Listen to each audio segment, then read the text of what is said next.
আসসালামু আলাইকুম স্যার, আমি কি আসতে পারি?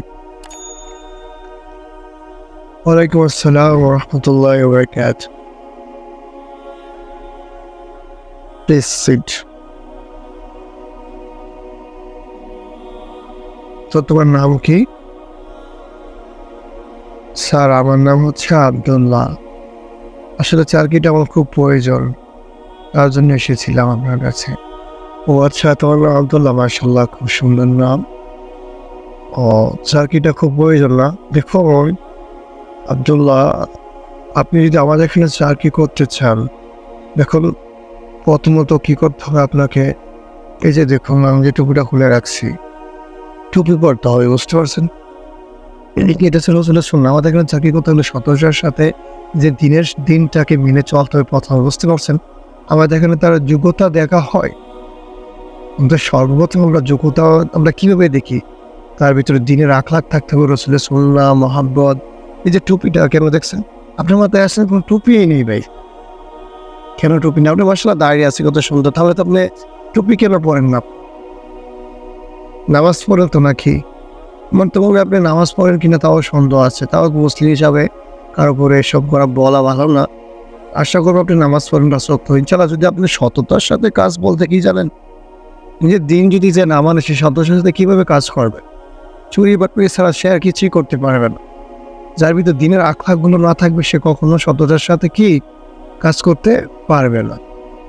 তো আপনি যদি এগুলো মেন্টালি কন্টিনিউ চালিয়ে যেতে পারেন, নিজের দিনটাকে আগে মেনে চলুন, তারপর ইনশাল্লাহ দেখতেছি ব্যাপারটা আমি। না স্যার, টুপি তো আমার আসলে ছিল, খেয়াল ছিল না তো, তাই পরে আসতে পারিনি। অবশ্যই স্যার আমি নামাজ আর স্যার ইনশাল্লাহ আমাকে চাকরিটা আপনি দিতে পারেন, আমি সততার সাথে ইনশাআল্লাহ কাজ করবো, কারণ আমি মুসলিম স্যার। ইনশাল্লাহ কখনো কাজে ফাঁকি দেবো না, অবস্থানে দেরি করে আসবো না, ইনশাল্লাহ ঠিক টাইমে আসবো। স্যার ওই যে আমি তো আপনাকে সিভিতে দিতে ভুলে গেছি, যে আমার সিভি স্যার, বুঝতে পারছেন যে আপনি দেখতে পারেন স্যার। দেখুন। আচ্ছা, দেখতেছি ভাইয়া।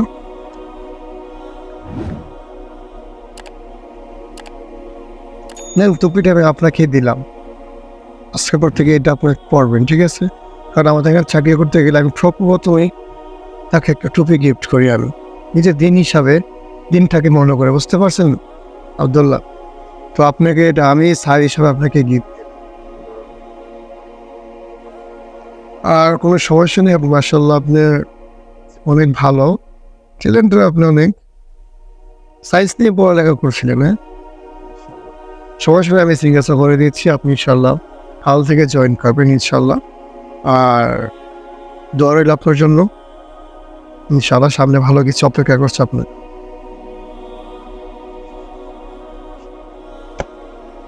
ওকে, রেখে দিলাম আমি, সমস্যা নেই, কাল থেকে আপনি ইনশাল্লাহ জয়েন করবেন, সমস্যা নেই। আর আরেকটা কথা, ফজরের সময় কখনো আপনি ঘুমিয়ে থাকবেন, একটা কথা মনে রাখবেন, যারা ফজরের নামাজের সময় ঘুমিয়ে থাকে, তার দুনিয়ার সব কিছু আস্তে আস্তে জলে পুরে সব ধ্বংস হয়ে যায়। আপনার সংসারে কোনো আইনিতে হবে না, সুখ আসবে না, শান্তি আসবে না, নামটা আলদামা ঝামেলা একটা না একটা লাগিয়ে থাকবে। নামাজ পড়ার পর হয়তো জিকিরে মশগুল থাকবেন, হয়তো কোরআন পড়বেন, বুঝতে পারছেন? নামাজ পড়ার পর যারা ঘুমিয়ে যায়, তাও তো ভালো লক্ষণ নয়। ফজরের পর কোনো ঘুম হবে না, বুঝতে পারছেন?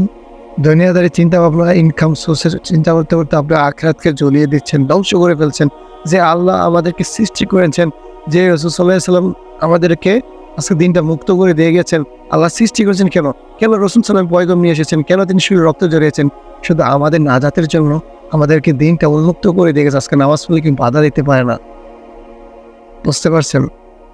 আর আমরা কি নামাজ পড়ি না, দুনিয়া ইনকাম নিয়ে ব্যস্ত থাকি, ফ্যামিলি নিয়ে ব্যস্ত থাকি। দেখুন কাল হাসির ময়দানে আপনার ফ্যামিলি কাজে আসবেন আব্দুল্লাহ, কথাগুলো মনে রাখবেন।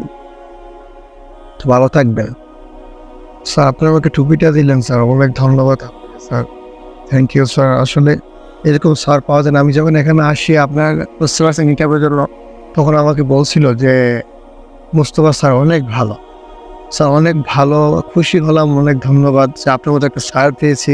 স্যার খুবই ভাগ্যবান স্যার আমি, যে দিনের একটা স্যার পেয়েছি স্যার। স্যার অসংখ্য ধন্যবাদ স্যার। অবশ্যই আমি সন্তোষের সাথে কাজ করবো, অবশ্যই। ফজরের সময় স্যার কখনো আমি ঘুমিয়ে থাকি না। ফজরের সময় আমি কখনো ঘুমিয়ে থাকি না, হয়তো জেগে বসে থাকি না, তো প্ল্যান পরে নিজের দিনের ছোট ছোট কাজ নিয়ে ব্যস্ত থাকি স্যার। হ্যাঁ, আমাকে চলে যেতে হবে, আমরা জানি এই দুনিয়ার ইনকাম কোনো কিছুই আমার সাথে যাবে না, না আমার স্ত্রী পুত্র কন্যা সন্তান সব কিছুই রবে। আসলে স্যার তারাই বোকা যারা বোঝে না। স্যার আপনাকে অসংখ্য ধন্যবাদ স্যার। তাহলে এখন আমি আসি। হ্যাঁ, আসসালামু আলাইকুম।